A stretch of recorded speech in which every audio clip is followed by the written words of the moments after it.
The dream most people carry around about passive income is not a plan. It is a fantasy. And I do not say that to be cruel. I say it because fantasies are expensive when you try to retire on them. The fantasy goes like this. You buy a few assets, you click a few buttons, you set up a funnel or a portfolio or a rental or a dividend machine. Then the checks arrive while you sleep. The beach appears, your calendar empties, and the rest of life becomes some gentle sequence of coffee, freedom, and light administrative maintenance. That is a beautiful picture.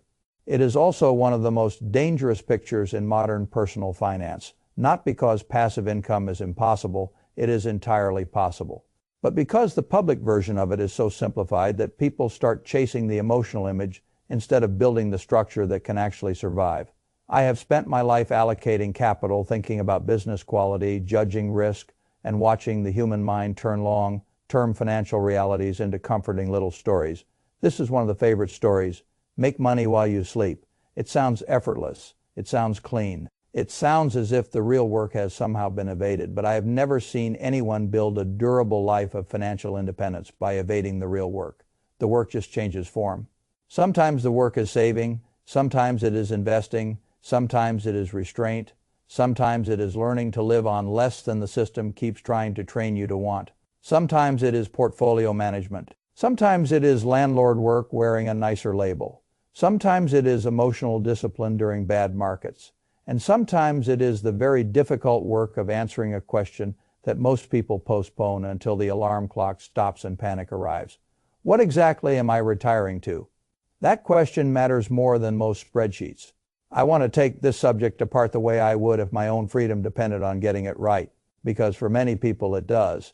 And there are two reasons the subject deserves seriousness. The first is arithmetic. The second is psychology. If you fail the arithmetic, you run out of money.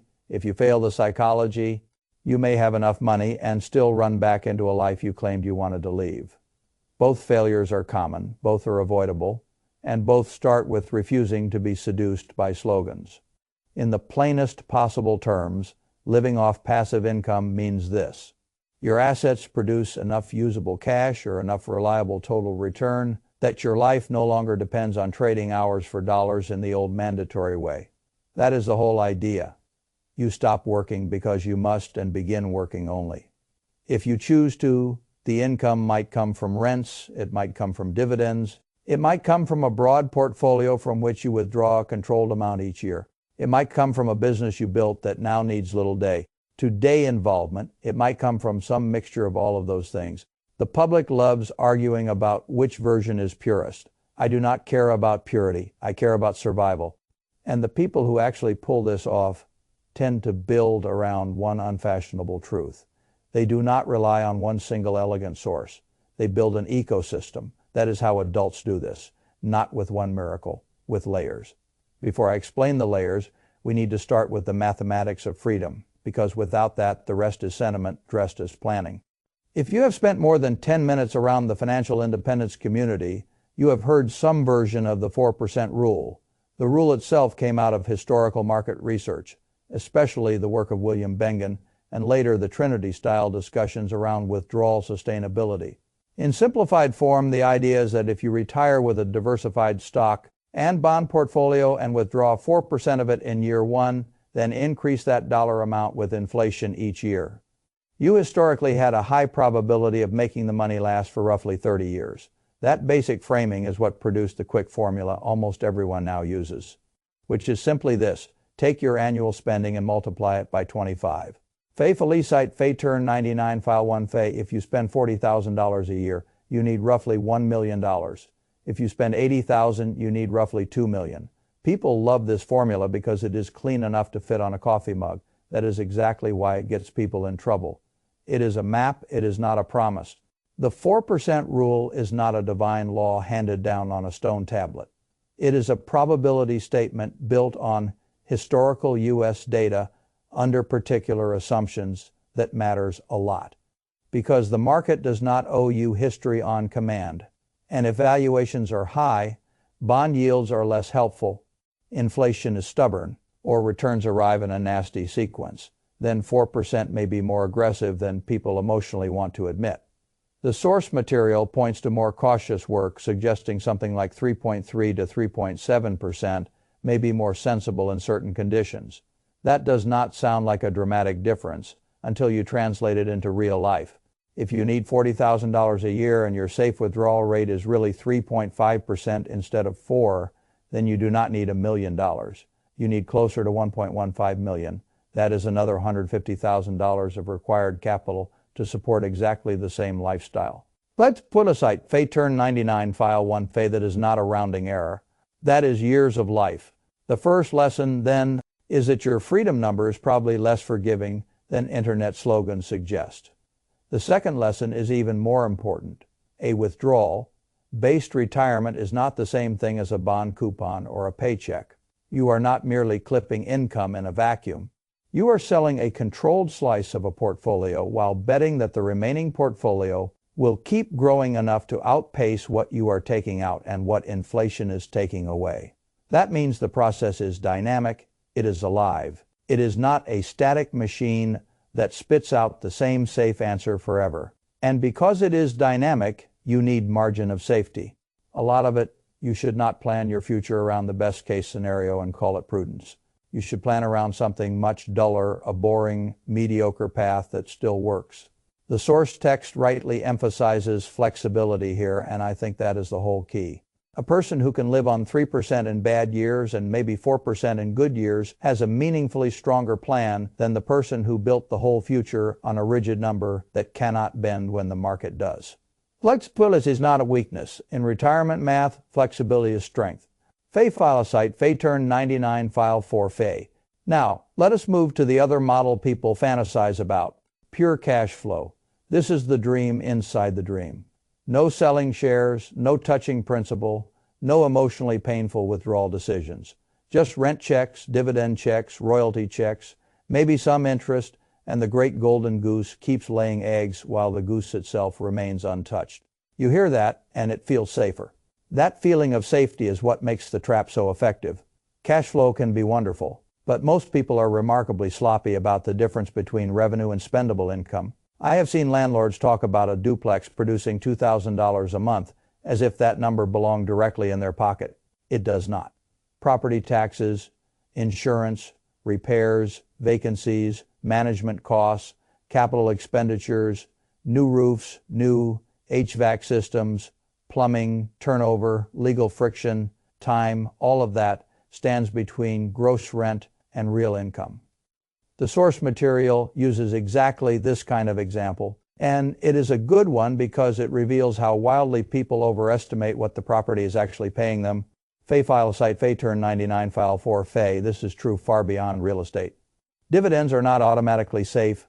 High yields are not automatically good. Annuities are not automatically inflation protected. A side business is not passive simply because the tax code calls part of it passive. Your calendar knows the truth. If you spend 10 hours a month dealing with tenants, screening repair estimates, researching high-yield names, patching vacancies, or solving operational headaches, you are not living off passive income. You are running a different kind of job. That may still be a very good trade. It is just not the fantasy people were sold. This matters because the cost of building a fully cash flow covered life is often much higher than people realize to replace a $40,000 salary with net real estate cash flow after all true costs. You may need far more units than the beginner imagination suggests. To replace that same salary with a dividend portfolio, you may need a portfolio far larger than the average person expects if the yield is to remain high quality and not drift into trap territory. In other words, the cash flow model feels more tangible and often requires more capital. The total return model feels more abstract and often requires more emotional discipline. Neither model is magically easier. Each simply asks for a different kind of strength. That is why the smartest people I know do not build their future on one clean ideology. They blend. That is the first mature insight in this entire subject. The hybrid model wins because life itself is hybrid. A sensible person might use a core low-cost portfolio of broad index funds for long-term growth and controlled withdrawals, then layer some dependable semi-passive cash flow on top to cover baseline essentials. That changes everything psychologically. If your rental income, small business distributions, or dividend sleeve can cover the groceries, utilities, and basic household costs, then the draw on your main portfolio becomes lower, calmer, and more flexible. Now, the market does not need to finance your whole existence every year. It only needs to help. That is a very different posture. It lowers stress, and lower stress improves behavior. I care about behavior because behavior is often the real rate of return. People do not like hearing that because it sounds soft. It is not soft at all. A mathematically sound portfolio held by a panicked human being can produce worse results than a slightly less elegant portfolio held by a patient one. That is simply true. This brings us to the most underrated variable in the whole equation. Spending. People obsess over getting 1% extra from a portfolio. Fine, that 1% matters. But spending determines how much portfolio you need, and that means spending often matters more. The source text makes this point in a way I strongly approve of. Every dollar of annual spending requires roughly $25 of invested capital. If you are using the classic 25 times framework, that means your $15 streaming habit is not just $15. It implies roughly $375 of portfolio capital needed to sustain it. A $600 monthly car payment implies roughly $150,000 of capital if your goal is to support that expense indefinitely from passive resources. Effortless, turn 99, file 2, once you see. Spending this way, the whole world becomes harder to lie to. Luxury stops being just a price tag. It becomes years. That is what people ignore. They think in retail prices. The financially independent person must think in capital backing. That is a different language. And this is where so many goals drift away. People reach 500,000 and decide $1 million is necessary because their lifestyle moved. Then they reach $1 million and decide $2 million is needed because the vision has expanded again. They do not become freer. They become more refined consumers standing on a faster treadmill. The source text calls this the moving goalpost problem. And it is exactly that. The solution is not misery. The solution is deciding what enough means before the money starts talking louder than your principles. Effortless, turn 99, file 2, if your spending rises in lockstep with your passive income, you never exit the race. You simply run it at a more expensive pace. This is why the gap matters more than the income headline. The gap between what comes in and what goes out is the true engine. It is the engine while you are accumulating, and it remains the engine when you are planning escape. A person who saves 50% of income can compress the timeline brutally compared with someone saving 10%, even if both have the same salary. This is not philosophy. It is arithmetic. And arithmetic is wonderfully indifferent to lifestyle marketing. Now let us go to the darkest part of the whole subject. Sequence of returns risk. This is the monster that quietly destroys naive retirement plans. And it destroys them not because the average return was wrong, but because the order of returns was cruel. That distinction is critical. If you are accumulating money, a bad market in the next year is often not your enemy. In some ways it can be your friend, because your contributions buy more shares. If you are retired and withdrawing from the portfolio, a bad market right at the beginning can be devastating. The source material explains this clearly. A retiree with $1 million who suffers a 20% drop in year one is suddenly down to $800,000 before spending. Then he still needs $40,000 to live. Now the base is smaller. A second bad year, or even a mediocre one, compounds the damage because withdrawals are now happening from a damaged capital base. The portfolio may later recover in percentage terms, but the dollar base that could have participated in that recovery was already reduced by selling into weakness. Effortless, turn 99, file 2, This is why average return calculators are so dangerous for beginners. They present the future as if it were a smooth slope. It is not. The market does not hand you 7% in little tidy gift boxes every December. It gives you chaos. And chaos at the wrong moment matters more than the average says it should.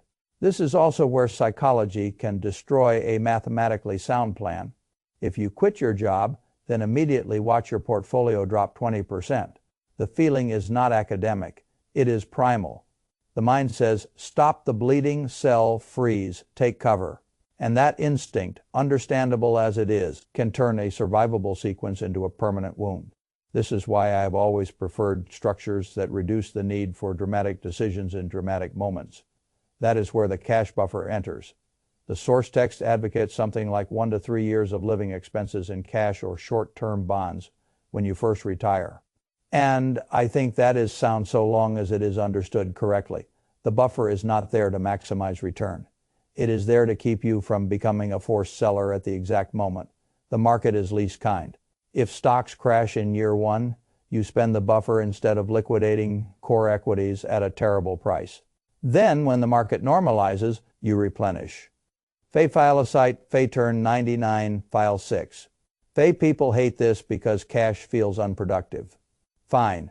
So does insurance until the house catches fire. The point of the buffer is not glory, it is shock absorption. A life plan without shock absorbers is not a plan. It is a bet. That brings us to a problem even richer people underestimate. What happens to the mind when the paycheck stops? This is where the internet is especially dishonest. It treats work as if it were only suffering. It treats leisure as if it were automatically meaning. That is, nonsense work is not always freedom. Of course, bad work can be degrading. Pointless work can rot the soul. But structure matters, challenge matters, usefulness matters, status matters too. Even if people pretend otherwise, the source material is right to emphasize the distinction between retiring from something and retiring to something. A week at the beach can feel like paradise. A year at the beach can feel like a crisis of identity if you built the financial escape without designing the life waiting on the other side. Fay turn 99, file 6. Fay human beings are problem. Solving creatures, we need challenge. We need direction. We need some sense that our actions matter. Without that, many people do not become enlightened. They become anxious, bored, irritable, petty, lost, or strangely reckless. I have seen people with more than enough money still freeze over tiny purchases because they built a financial number without building a life sturdy enough to hold it. This is why some people hit their target and quietly return to work. Not always because they failed. Sometimes because they removed too much structure too quickly. I do not think the goal of passive income should be doing nothing. I think the goal is autonomy. That is a much wiser target. Autonomy means you control your time and your obligations to a far greater degree than before. It does not require total idleness. In fact, optional work is often one of the healthiest outcomes of financial independence. Consulting, teaching, advising, building a small passion business, writing, volunteering, mentoring, selecting work for meaning instead of survival. Those are wonderful uses of freedom. What matters is that the work becomes elective rather than compulsory. That shift changes the whole emotional tone of life. Now, some people like to divide financial independence into lean versions and fat versions. Lean FI, fat FI. The terms can be useful if they do not become ideology. Lean FI means your passive or portfolio. Base support can cover a bare bones life. You can survive. But the structure may be fragile. Every surprise matters. Every inflation spike hurts. Every extra desire becomes a moral debate. Fat FI means your passive resources cover a much more comfortable life with a wider margin. Safer, yes, also slower to reach. For many people, the real answer is somewhere in the middle. A baseline of autonomy, a structure that guarantees survival, then some optional work to fund the nicer parts, preserve challenge, and keep the mind alive. That is a much more stable arrangement than the internet fantasy of total detachment at 35 with a hammock and a spreadsheet. I am not mocking youth. I am mocking the idea that total disengagement is the highest form of freedom. I do not think it is. The richest life is not a life with no obligations. It is a life in which the obligations you keep are chosen. Now let me gather all this into something usable. Can you live off passive income? Yes, absolutely. But stop looking for purity. Purity in finance is often a marketing idea, not a survival idea.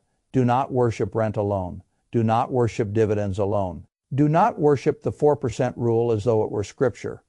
Do not worship idleness. Build an ecosystem. A base of low-cost, broad market ownership for long-term growth and inflation resistance. A measured withdrawal rate with margin and flexibility. A cash buffer or bond sleeve to absorb early sequence risk. Some stabilizing cash flow if it genuinely reduces pressure rather than creating a disguised second job. a spending level you can defend against your own tendency to inflate, and a life design that includes purpose, structure, challenge, and optional work before you imagine the portfolio alone will make you happy. That is the honest version. It is not as intoxicating as the fantasy. It is much more likely to survive. If you build this wrong, you do not merely lose income, you lose freedom. That is the real danger. You can build for years, hit the number, leave the job, and then discover that the structure was too thin, your spending was too soft, your withdrawal rate was too ambitious, your psychology was too fragile, or your life on the other side was too empty to feel like a victory. That is why seriousness matters. I have never cared much for getting rich in a way that can be taken back by one bad market, one weak sequence, or one unexamined emotional need. I prefer durable freedom.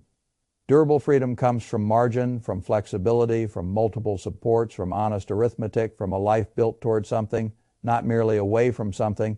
If you can hold on to that, then passive income stops being a fantasy and becomes what it always should have been. Not magic architecture. And good architecture is what keeps a life standing when the weather changes.